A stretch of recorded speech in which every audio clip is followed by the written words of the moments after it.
네, 안녕하십니까. 저는 볼드나인의 그 창업자인 박용석입니다. 이렇게 동문 선후배님들 앞에서 강연할 수 있는 기회를 주셔서 무한한 영광으로 생각합니다. 코로나로 인해서 뭐 그 온라인으로 진행해서 좀 아쉽긴 하지만 그 아쉬움을 뒤로 하고 제가 준비한 내용에 대해서 좀 발표를 하고자 합니다. 일단 앞서 세 분 그 교수님들과 이렇게 김기영 박사님은 자기소개 안 하셨는데 이제 회사를 경영하고 있으니까 자기소개 잠깐 하겠습니다. 제 얼굴 궁금하실까 봐 제 얼굴이 대문짝만한 사진 넣었고요.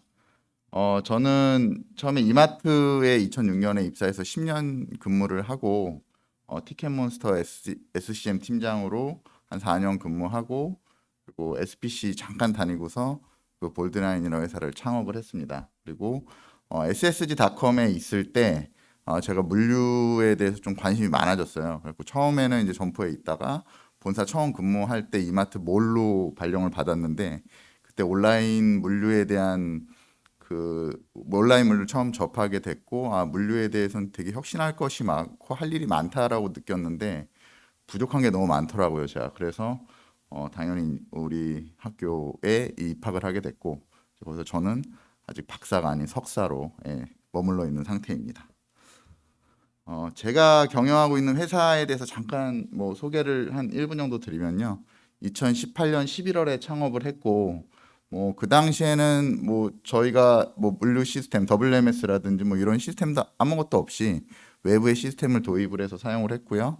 그리고 제가 하고 있는 비즈니스 이제 풀필먼트 비즈니스인데 아까 그 교수님께서 설명하실 때 1PL, 2PL, 뭐 4PL까지 말씀하셨는데 그 4PL 플러스 다음에 이제 용어가 이제 풀필먼트잖아요. 그래서 풀필먼트 비즈니스를 하는데 작은 창고로 시작을 해서 한 3년 동안 열심히 좀 일을 했고 그러면서 아까 신강성 원장님께서 소개시켜 주셨듯이 그 올해 이제 시리즈 A 투자를 유치하고 한 올해 상반기 정도 되면 한 10,000평 정도 센터를 운영하면서 한 60만 건 정도의 물동량을 처리하는 회사로 이제 거듭날 것 같습니다. 그래서 작년까지 열심히 한 거에 한 몇 배는 열심히 해야지 올해 제가 내년에도 이렇게 좀 좋은 모습 보여드릴 수 있을 것 같습니다.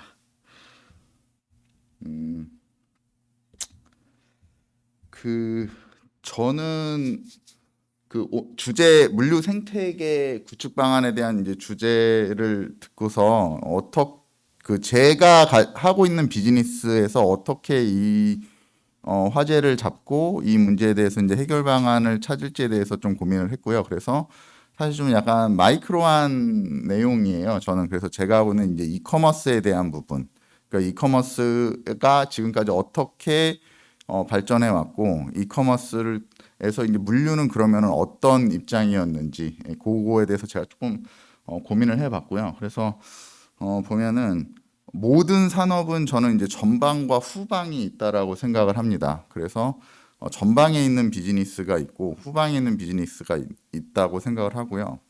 그러다 보니까 이제 전방에 비즈니스가 잘 되면 후방이 자연스럽게 이제 잘 되게 되는데 저는 이제 물류 비즈니스 자체가 이제 후방의 비즈니스라고 저 스스로를 이제 정의를 내렸어요. 그래서 그 시스템을 저희가 이제 자체적으로 개발을 할 때도 프론트 백엔드가 있듯이 이제 물류는 이제 이커머스의 후방 산업이다. 저는 이렇게 정의를 내려서 그러면 이커머스가 어떻게 발전을 했고 우리가 물류 서비스가 그러면 후방 산업에서 어떻게 발전을 했는지 그 부분에 대해서 좀 논의를 해보고 싶었습니다.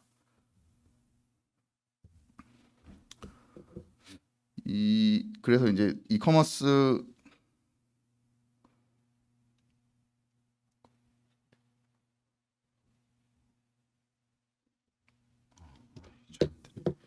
어, 이게 뭐냐면 그 인터파크의 초기에 이제 사이트를 제가 따왔어요. 이제 잘 보시면 아시겠지만 지금의 이제 뭐 쿠팡이라든지 뭐 SSG닷컴에 있는 사이트에 비해서는 굉장히 촌스럽죠. 그래서 1세대 온라인 온라인 사이트인데요. 여기서 조금 더 유심히 보시면은 제일 상단에 있는 카테고리들이 다 가전, 그다음에 컴퓨터, 패션 뭐 이렇게 돼 있습니다. 그게 무엇을 의미하냐면 제일 처음에 이커머스로의 전이된 카테고리를 의미하는 겁니다. 그래서 최근에 그 온라인 쇼핑몰에 들어가서 한번 보시면 대부분 그 제일 상단에 노출되는 카테고리가 식품류입니다. 그러니까 마지막으로 지금 카테고리 전이가 되면서 오프라인에서 온라인으로 전이가 되면서 마지막으로 넘어가고 있는 식품이기 때문에 최근엔 그렇고요. 이 당시만 해도 이제 이렇게 됐었고, 이 당시의 물류는 사실 그냥 공급자 중심의 물류였던 거죠. 그래서 소비자는 주문을 하고 택배로 언제 올지 모르지만 일단 그 소비자는 기다려서 받으면 빨리 받으면 좋은 거고 좀 늦게 받으면 어쩔 수 없는 거고, 이런 거에 이제 익숙해져 있던 이제 그런 시대라고 볼 수 있습니다.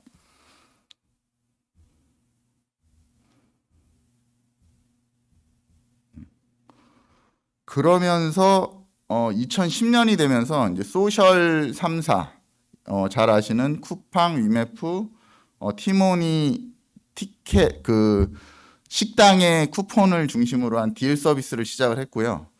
동시에 제가 아까 근무했던 그 이마트에서 마트 3사, 이마트, 홈플러스, 롯데마트가 과거의 서비스는 단순히 하루에 그 주문을 하면은 다음날 일괄 배송하는 체계였는데, 타임슬롯 배송을 하는 이런 서비스를 그 도입을 하게 됩니다. 그래서 저는 이때 2010년에서 한 16년까지를 굉장히 그 우리 물류 온라인 물류에 있어서 굉장히 중요한 시점으로 보고 있는데요. 그게 어떤 거냐면, 과거에는 물류가 그냥 그 우리가 공급하는 입장에 그쳤다고 하면, 이때를 기점으로 해서 물류가 하나의 서비스, 그러니까 배송 자체가 하나의 서비스로서 입지를 좀 다지기 시작했다. 그래서 배송이 후방, 그 물류 자체가 후방에서 전방으로 나왔다라고 이제 생각을 하고 있습니다. 그래서 이 보시면 그 소셜 3사는 그 딜 서비스를 하다가 당연히 이제 거기에 대한 매출의 한계에 직면을 한 이후에 커머스로 전환을 하기 시작했고요. 그러면서 온라인 기반의 회사다 보니까 인프라가 없었어요. 인프라가 없다 보니까 위마프에서 이제 런칭한 서비스가 바로 도착 서비스.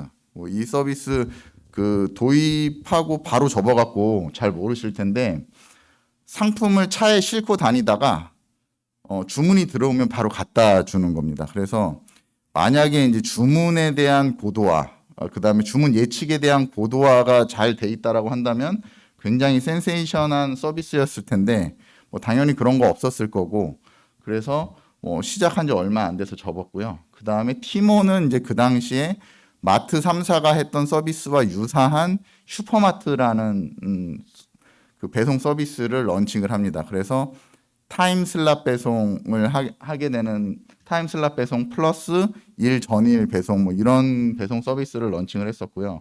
근데 동시에 그 같이 소셜 삼총사 중에 쿠팡은 약간 다른 길을 갑니다. 여기는 배송을 그냥 인프라 비즈니스로 좀 인식을 해서 우리는 인프라를 확장을 하고 대신 그 배송을 하는 구성원들에 대한 퀄리티에 굉장히 이제 관심을 가지고 그 퀄리티를 높이기 위해서 노력을 합니다. 근데 이게 굉장히 중요하다고 보는 게, 제가 처음에 이마트몰에서 이 타임슬랍 배송을 도입을 하면서 적용을 할 때 그 당시에는 인재풀이 없었던 거예요. 배송을 하시는 분들이. 그래서 도급사를 사용을 해서 이제 인력을 그 배송하시는 기사님들을 수급을 해서 일을 하는데, 이분들이 그 당시에는 이제 대부분 택배업을 하시다가 이제 이 전담 배송하는 쪽으로 넘어오셨었는데, 과거 이제 택배 비즈니스는 소비자에게 상품만 가져다 주면 마무리되는 이제 서비스가 종료가 됐었는데, 그 이마트몰이나 롯데마트 같은 장보기몰 서비스는 직접 소비자와 대면을 해서 소비자를 응대해야 되는 상황까지 갔던 거죠. 그래서 서비스의 퀄리티가 떨어지다 보니까 그 당시에 제가 했던 제일 많은 업무 중에 하나가 그 CS에 대한 응대와 매뉴얼을 만들고 교육하는 그런 방법들이었습니다. 그래서 이제 물류도 하나의 서비스로서 좀 자리매김하는 그 계기가 된 게 저는 이때라고 보고 있습니다. 이게 뭐냐면 이제 브랜디가 설문조사를 한 거예요. 그래서 이제 브랜디는 잘 아시다시피 이제 동대문의 의류를 사입한 의류를 다 배송을 해주는 이제 서비스인데, 브랜디가 오늘 주문한 거를 내일 받을 수 있는 구조를 만든 거예요. 그러다 보니까 설문을 해서 해보니까 재구매 의사율, 그 다음에 지인 추천 의사, 배송 만족도가 굉장히 높게 나온 거죠. 이 하나로 그 플랫폼의 매출을 견인하는 그런 상황이 될 수 있었던 겁니다. 그래서 지금은 이제 플랫폼에서 아무리 잘 상품을 잘 큐레이션하고 상세를 잘 만들어서 판매를 한다고 해도 배송에서 어떤 그 완결성이 지어지지 않는다면 플랫폼의 매출을 견인하지 못하는, 그래서 물류와 그 앞단과 뒷단이 같이 가는 그런 상황이 이제 되었다고 판단하면 될 것 같습니다. 그렇게 이제 마트 3사와 소셜이 커머스로 전이된 이후에 이제 나온 최근의 트렌드는 그 스마트 스토어 플러스 이제 버티컬 플랫폼의 등장입니다. 그래서 여기 무신사 오늘의 집 컬리를 이제 제가 매출액을 이제 놨는데요. 최근에 이제 의류는 무신사, 홈 인테리어는 오늘의 집, 그다음에 식품은 뭐 컬리에서 주문하시는 분들이 굉장히 많죠. 그래서 그 당연히 그냥 저는 제가 이제 그래서 그럼 이 회사들의 매출이 어떨까를 조사를 해본 거예요.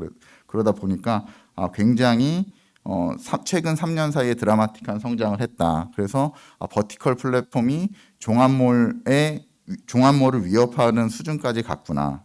그렇게 되면은 이 버티컬 플랫폼에서도 물류에 대한 부분이 굉장히 숙제로 남을 수밖에 없겠다라고 생각을 했습니다. 그래서 지금까지 제가 이제 말씀드린 이제 플랫폼 변화에 대한 거를 좀 요약을 해보면 최초에 이제 온라인 종합몰에서 오픈마켓으로 가고 소셜로 갔다가 소셜이 또 다시 종합몰이 된 거죠. 종합몰이 되고 그러면서 현재는 다양성 다채널의 회사 다채널된 플랫폼들이 이제 그 활성화돼 있고, 그런 다음에 이제 향후에는 당연히 최근에 이제 예상되는 게 컨텐츠, 개인화, 뭐 메타버스 뭐 이런 식으로 플랫폼 계속 이제 변화를 하게 될 거고, 그렇게 되면은 이제 우리가 전방의 비즈니스가 이렇게 간다라고 하면 우리의 그 물류 비즈니스는 어떻게 변할지에 대해서 좀 고민을 해봐야 되지 않겠나. 그래서 제가 하는 비즈니스를 이제 제가 하는 비즈니스 영역에 대해서는 도식화한 건데요. 과거 같았으면은 아까 그 오픈마켓 뭐 종합 쇼핑몰 수준이었으면은 지금 그 하단에 파란색으로 돼 있는 상온 택배, 신선 택배 정도만 해도 이제 저는 뭐 사업을 하는 데 있어서 이제 인프라만 계속 확장하면 되는 그런 상황이었을 텐데, 지금 소비자는 내가 지정한 지정 배송 또는 빠른 배송, 적시 배송 이런 거에 대한 그 화두들이 머릿속에 있고, 그리고 빨리 받아야 되고 정확하게 받아야 되는 게 당연하게 되어 있는 세상이에요. 그리고 그렇기 때문에 이제 그런 부분에 있어서의 고도화를 진행하지 않으면 저희 사업의 이제 성장성은 정체가 될 수밖에 없거든요. 그래서 저는 이제 세외 배송이라든지 라스트 마일 딜리버리 영역, B2B 영역까지 계속 저의 이제 사업을 확장시켜 나가야, 그 영역을 확장시켜야 되어야 하는, 그래서 제가 이제 물류 서비스를 계속 어떻게 창출을 하고 그리고 고안을 해야 되는 이제 그런 상황이 된 거죠. 그래서 뭐 이걸 도식화시키면 플랫폼은 계속 확장되고 유통이 혁신되는데 풀필먼트와 라스트 마일 딜리버리가 계속 고도화되지 않으면 유통이라든지 플랫폼의 확장은 제한된다. 이런 결론에 도달할 수 있게 됩니다. 그러면 이제 이 부분에 있어서 저는 이제 어떻게 대응을 하고 있는지 이렇게 보는데, 제가 들었던 강연 중에 좀 약간 강연 중에 좀 기억에 많이 남는 강연이 있어갖고 이거를 넣었는데, 제프 베조스가 강연을 할 때 제일 많이 듣는 질문이 저 위에 있는 내용이래요. 10년 후에 무엇이 바뀔 것인가? 무엇이 바뀔지를 알면 이제 그 회사 주식을 사서 다 부자가 되고 싶으니까 그렇게 물어보는데, 제프 베조스는 이제 그 질문에 대해서 이렇게 대답했다고 합니다. 10년 후에 무엇이 바뀔지는 나도 잘 모르겠고 10년 후에 무엇이 안 바뀔지에 대한 걸 찾는 게 중요한 것 같고, 거기에 대해서 내 역량을 집중하는 게 우리 비즈니스의 확장에 도움이 될 것이라고 판단을 한다. 그래서 나는 10년 후에 바뀌지 않을 것을 물류라고 생각한다 라고 대답을 했다고 합니다. 그래서 이 강연을 보고 제가 이렇게 되게 안도의 한숨을 쉬었습니다. 그래도 적어도 10년 후에 안 바뀔 비즈니스를 하고 있으니까 먹고는 살겠구나라고 생각을 했고요. 그러면서 그 물류의 영역 중에 내가 하고 있는 이 풀필먼트 비즈니스는 그래도 온라인의 성장, 우리가 앞에서 봤던 이커머스의 성장과 같이 가기 때문에 이 성장세는 유지를 하면 되는데, 그러면 제프 베조스가 얘기했던 그 10년 후에 바뀌지 않을 것 중에 것을 조금 더 마이크로하게 봤을 때, 그러면 내가 하는 비즈니스에서 10년 후에도 바뀌지 않을 어떤 프로세스라든지 어떤 키워드는 뭔가에 대해서 생각을 해봤어요. 그래서 저희는 이제 그것을 세 가지로 요약을 해봤고, 그 부분을 저희는 이렇게 정의를 했습니다. 일단 이커머스를 통합할 수 있는 시스템. 그러니까 가장 전제 조건이면서 가장 범위가 넓은 게 저는 시스템이라고 생각을 했고요. 그리고 이 시스템을 통해서 자동화된 풀필먼트 센터, 즉 오토메이션을 얼마나 잘할 수 있느냐, 이제 그리고 그걸 두 번째로 봤고, 그리고 아까 제 사업의 영역에서 확대 중에 있었던 라스트 마일 딜리버리를 얼마나 우리가 빨리 정확하게 잘할 수 있느냐, 이제 이렇게 세 가지로 꼭지를 잡아봤습니다. 그래서 키워드 중심으로 좀 말씀드리면, 저는 이제 시스템이라는 영역 자체를 그 연결이라고 생각을 합니다. 그래서 저희가 지금 구축하고 있는 시스템의 구조를 보면 그 이커머스와 연결되는 OMS, 그러니까 OMS를 통해서 이커머스에서 발생한 모든 주문을 저희가 얼마나 빨리 정확하게 다양한 채널에서 가지고 올 수 있느냐인 거고요. 그리고 그 가지고 온 주문을 가지고 물류센터에서 얼마나 빨리 또 자동화된 방법으로 작업 오더를 내리고 그 오더에 대한 효율을 분석할 수 있느냐, 이렇게 봤고요. 그리고 세 번째로는 그렇게 되고 그 센터 내에서 자동화 설비를 통해서 얼마나 우리가 이 시스템을 통해서 자동화 설비를 잘 제어할 수 있느냐, 그리고 그 준비된 상품을 얼마나 라스트 마일 딜리버리까지 연결할 수 있느냐, 이 모든 것들이 다 시스템 내에서 해결이 돼야 되는 거고, 거기에 대한 행위로 그 자동화와 라스트 마일 딜리버리가 나오는 그런 구조가 돼 있습니다. 그래서 저희는 이제 여기까지는 사실 그 대부분의 회사들이 가지고 가는 영역인데, 이제 거기에 저희는 CS라는 영역 하나를 더 덧붙이고자 하는 거예요. 그래서 제가 ssg.com이나 티몬에 있을 때 CS 센터가 있는데, 그 CS 센터의 데이터를 한번 봐봤어요. 어떤 문의가 제일 많고 어떤 그 문의점들이 몇 퍼센트나 되는지를 봤는데, 전체 100으로 봤을 때 66%가 배송에 대한 문의였어요, 고객들은. 그러면 이 배송에 대한 문의는 풀필먼트를 하는 그 회사에서 제일 잘 알 수 있는데, 우리는 그거를 CS 센터를 통해서 풀필먼트 센터에 또 문의를 하고 그걸 돌려받고 뭐 이러면서 여러 시간적 사회적 낭비를 하고 있는 거죠. 그래서 저희는 저희 시스템 안에서 이러한 문의를 해결할 수 있다라고 한다면 좀 획기적인 시스템이 될 수 있고 이 문제를 해결할 수 있다라고 판단을 해서 CS에 대한 부분을 깊게 고민하고 기획하고 있는 단계입니다. 두 번째는 자동화에 대한 부분인데요.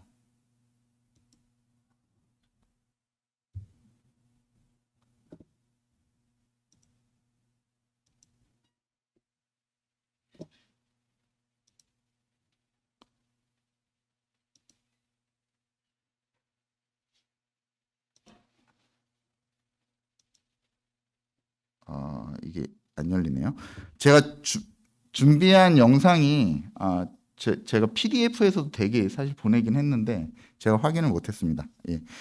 그 준비한 영상이 뭐냐면 이마트, 그러니까 ssg.com의 네오센터의 풀리 자동화와 여러분 아시는 그 컬리의 대적 대항마인 오아시스의 이제 센터에 대한 영상을 준비를 했었어요. 한 1분 정도. 근데 이마트의 자동화율은 정말 그 국내 최고, 아시아 최고라고 볼 수 있습니다. 그래서 5만 개의 상품을 하루에 뭐 3만 5천 건에서 4만 건 정도 처리하는 데 있어서 큰 무리가 없도록 투자비도 많이 넣고 그리고 설비 자체도 굉장히 고도화해서 구축을 해놨고요.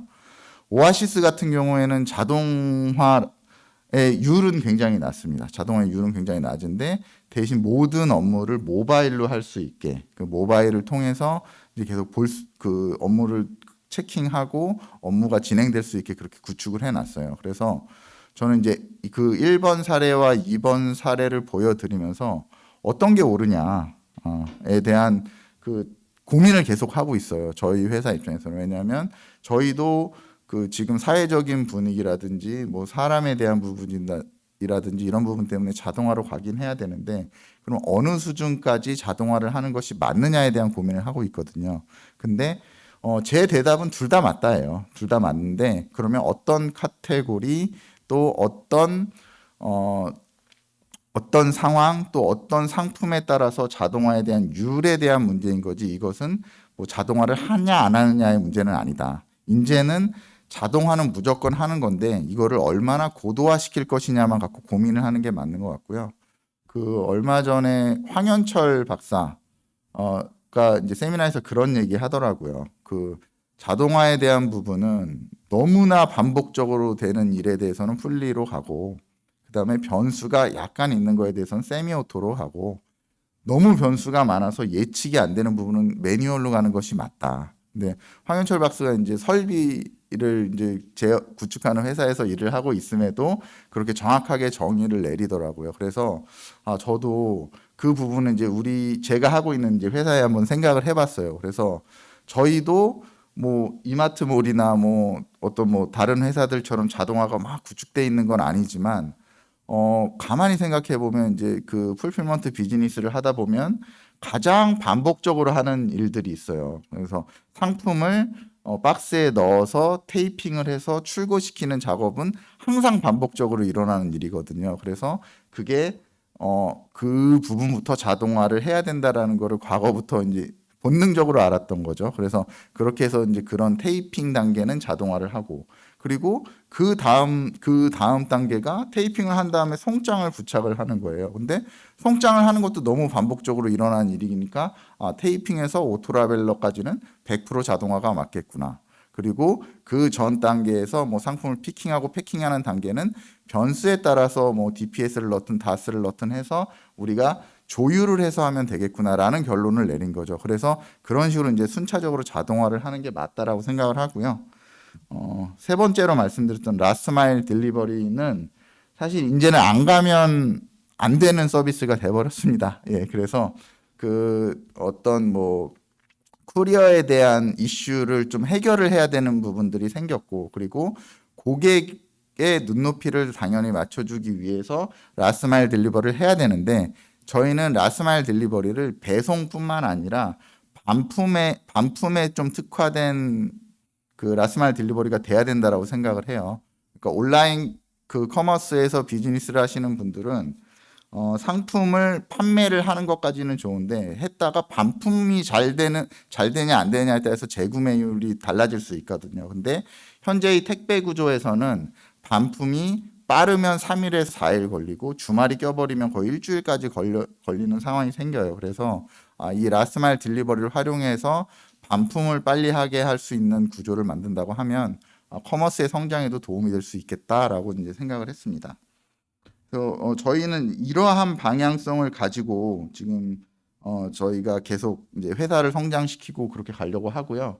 그러면서 저는 이렇게 생각을 해요. 제가 계속 고민하는 게 그럼 우리는 저는 이제 물류를 수행을 하고 있지만 내가 서비스로서 어떻게 그 상품을 런칭시키고 그 서비스 상품을 통해서 고객을 감동시키고 그 고객을 우리 편으로 만들고 고객과 계속 이제 계약 관계를 유지할 수 있을까? 저는 이제 그런 고민을 많이 하는데 그거를 고민하다가 1월 달에 뭐 이런 기사를 한번 봤어요. 이게 뭐냐면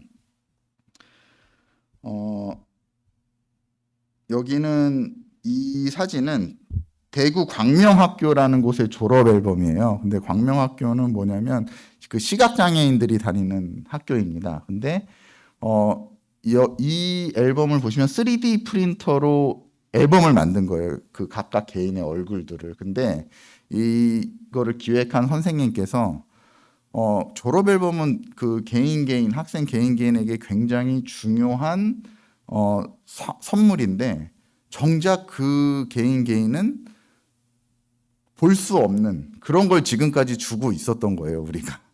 예, 근데 그래서 이제 그 선생님께서 이거를 기획을 해서 보니까 이 앨범을 받은 친구들은 자기가 생각했던 친구들의 얼굴이 이랬구나라고 느낄 수 있다라고 하더라고요. 그래서 되게 저는 감동을 받았어요. 그래서 우리도 그 제가 써놨듯이 소비자 중심으로 좀 발상의 전환을 해서 물류 서비스를 개발을 한다고 하면 보다 좀 진화된 물류 서비스 그리고 진화된 물류의 미래를 볼 수 있을 것이라고 생각을 합니다. 예, 여기까지 제 짧은 발표 마치도록 하겠습니다. 감사합니다.